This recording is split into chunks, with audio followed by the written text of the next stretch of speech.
Okay, so what we're going to be working with today is kind of similar to what I got done last time. I went ahead and fiberglassed that floor section right there, which is in the fuel compartment. You can see right here. I went ahead and glassed all this in, so the fuel tank is going to go right on that with some, I actually bought some neoprene insulation strips that'll go underneath that, which we'll install later, but I'll go ahead and bilge paint that and stuff before the floor goes on. And then right here, I am going to go ahead and actually start, we're going to actually go ahead and lay some peanut butter in all the way around the edges here. I may actually just lay a strip of fiberglass right over it.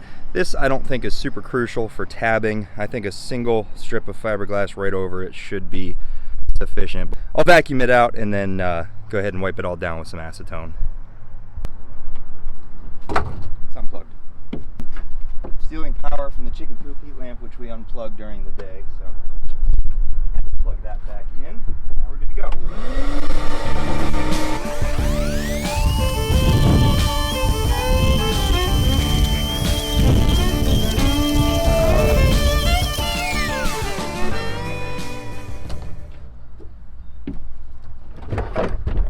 Let me show you what we're working with.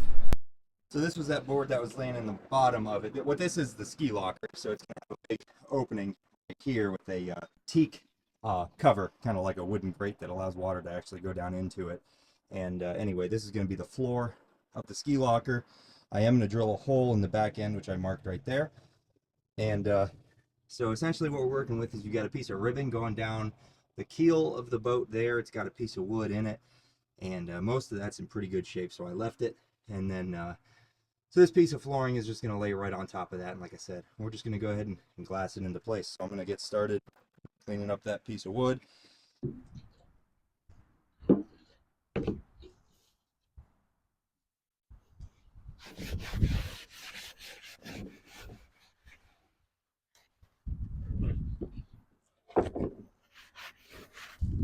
Okay, so what we're working with here, and I haven't really mentioned it in any of my other videos, we're actually working with polyester resin.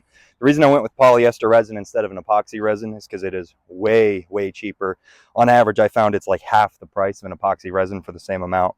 And then also it's very easy to mix. And so I'm very thankful to be working with something a little bit easier to work with, especially because I have no experience with fiberglass. So, well, except for what I've gotten done so far, which is quite a bit of work. What I'm actually going to do right now is I'm going to wet out the underside of this board here, because I want the underside of that floor section to have resin on it so that it doesn't soak up moisture. So just a good way to seal the underside if moisture finds its way in.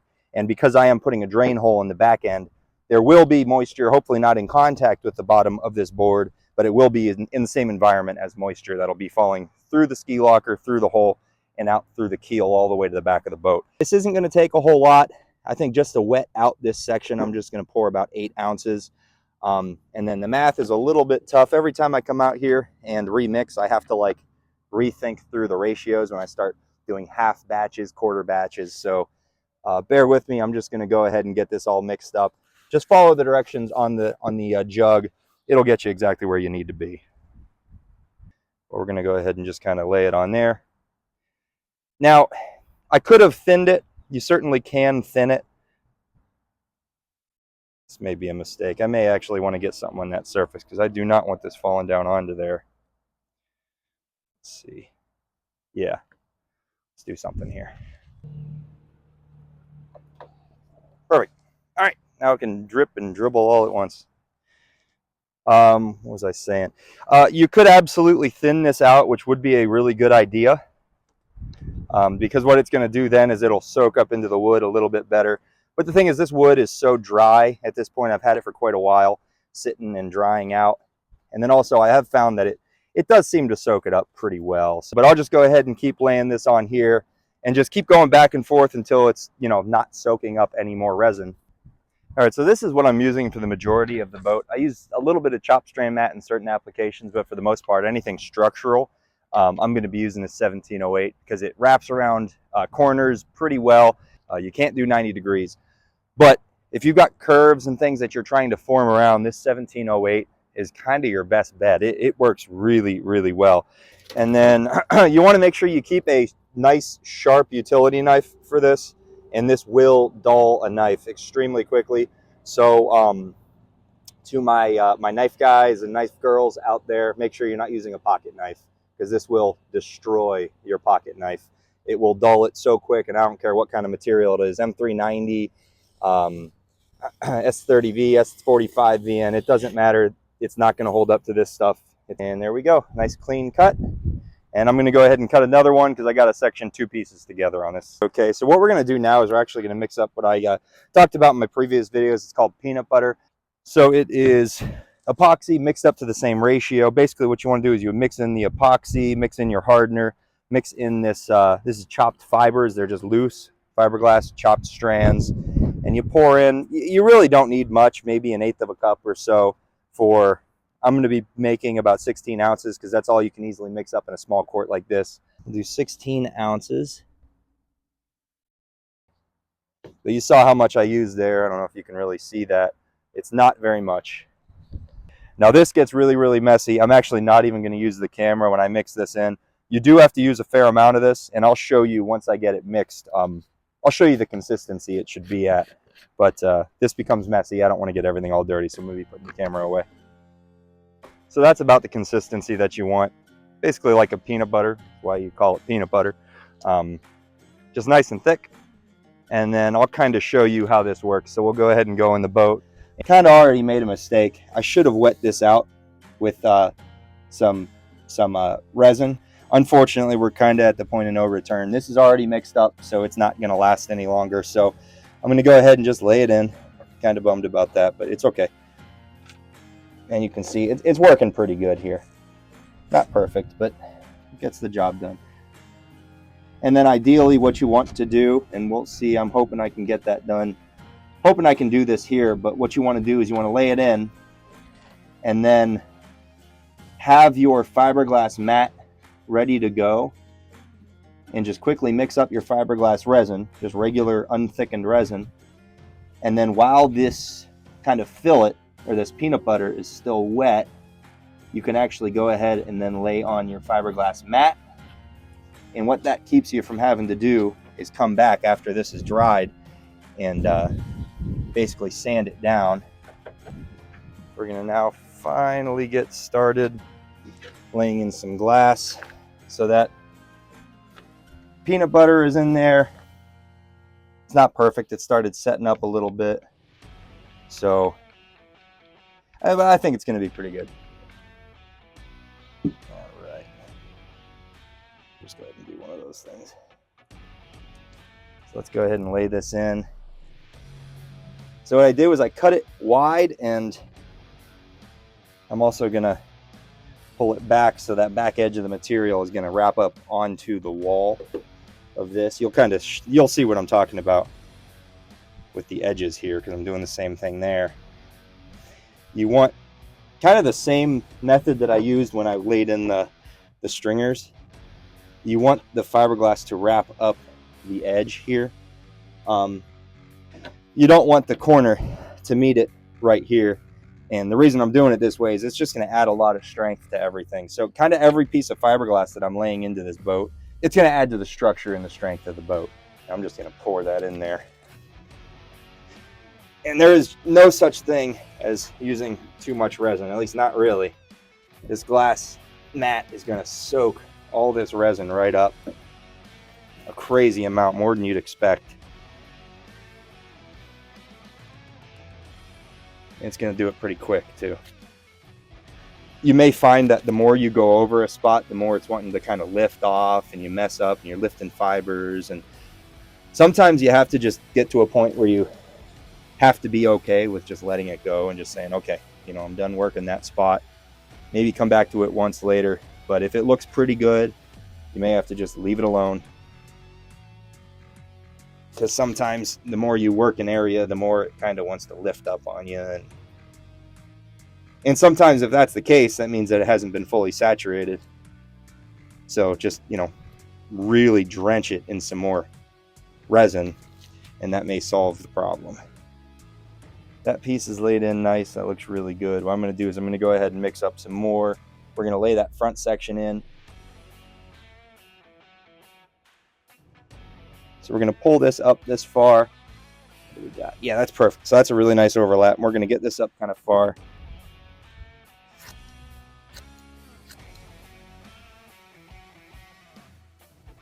That'll be good. But you see how I'm just, whenever you get an angle or a bend, you can just give it a cut. Just cut it in a way where it's going to kind of fold over itself. Okay, well there it is. That is the ski locker floor all glassed in. All right, next up, let's go ahead and figure out how I want to do the foam. I'm still trying to work through that. I don't know. I guess we'll figure it out. Okay, this is about the cleanest this boat has been practically since that first wash down. So we're going to go ahead and just take a look so you can see how all the stringers are laid out, how all of my connecting pieces here. These are all just like 3/4 inch by 3/4 inch strips of wood that I attach to the stringers that the floors are going to screw down into. I didn't want the floors to screw down directly into the stringers. One, because that's a pretty narrow rail to try to hit with screws. And I also didn't want screws going directly down into the stringers because I don't want water going down through the screw holes into the stringers. All right, so what we're trying is probably kind of dumb, but we're going to try it anyway. So my whole plan is to cover this piece of plywood with plastic so that the expanding foam doesn't stick to it. I don't know if this is going to work, but we're going to try it. And yeah, Leatherman arc. Perfect tool for the job. There we go. Oh yeah, we're gonna try it. We're gonna see if it works. And I am running out of time because I gotta be in about 45 minutes. And right about now is when stupid, impatient things happen. So hopefully this isn't one of those things. All right, so I've never worked with expanding foam, but before this project, I'd also never worked with any kind of resin, and I figured it out okay. So I'm confident I will figure this out as well. All right, fully expands in about 5 minutes. Let's try it. All right, so we are gonna try. Oh, I need to get some gloves. Yeah, I need to get some gloves. So, okay. 8 ounces, and then B to 16 ounces.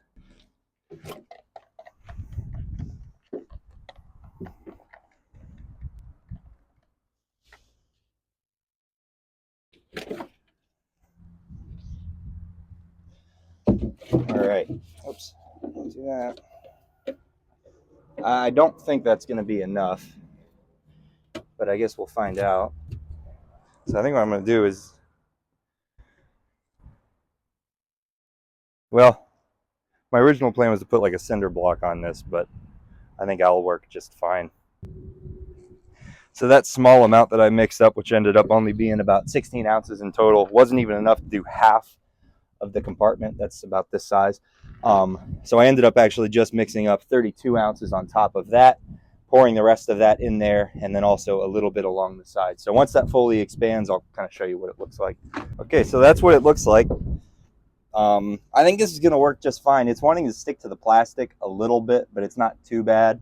I'm having to kind of peel it off of the foam, but that's it. It's fully expanded. Now it's just working on hardening. So as long as I can do each section, keep this piece of wood down for 5 minutes, and then peel it up off the top, make sure that it's been fully filled, or at least filled enough, because I can always come back later if I have some foam left over once I'm finished with the whole floor, and fill some of these voids. But honestly, the big part of the foam is just for flotation. I do like the sound deadening, the idea of it being a little bit of a sound deadening. So if there's any voids, I'll come back and fill them up. But for right now, I think that's pretty acceptable.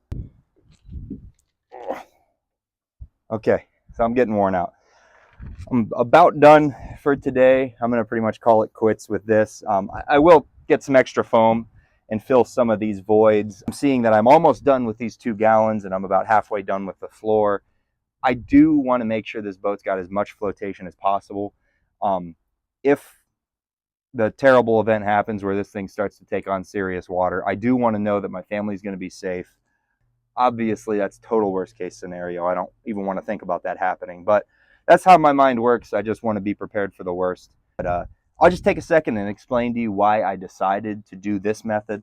The alternative to this would be to actually install the floor above empty bays, essentially, and then drill 2 holes in each section of flooring. 1 hole to allow me to pour the foam into, and then the other hole to allow air to escape and for the foam to expand out of in case I poured too much. As you can imagine, that's going to be a lot of work. That would require the foam to be cut at the proper level for me to install those plugs back in, which I can see that being a potential problem. And then I just think it's going to be a lot of messing around. So I decided this makes a lot more sense. It allows me to kind of gauge how much foam I'm getting. It allows me to actually see how much foam I'm getting in each bay so that I know it's being filled enough. But we're moving along pretty good. I'm actually extremely happy with how much work I got done today. So we're in good shape. But thanks for watching, guys. Stay tuned. Obviously, I've got more videos coming. As I get work done, I'll keep filming and posting the work that I'm getting done. But hopefully you're all enjoying. It's a little different than my normal EDC knife content, but this is, in the warm weather, this is what I like to do. I enjoy knives and EDC gear and stuff, but when it gets warm out, I want to be outside working on stuff. And so hopefully you guys don't mind joining me while I do that, and hopefully you find it entertaining. So cool. Thanks. Like and subscribe if you want to see more. Appreciate it. So just an up close look at the work that I've done today. So obviously there's big voids that I will fill with additional foam, but I'm super happy with the way this is turning out. So I think this is going to work just fine for the whole boat. Worst part of this whole project is getting that stupid cover back.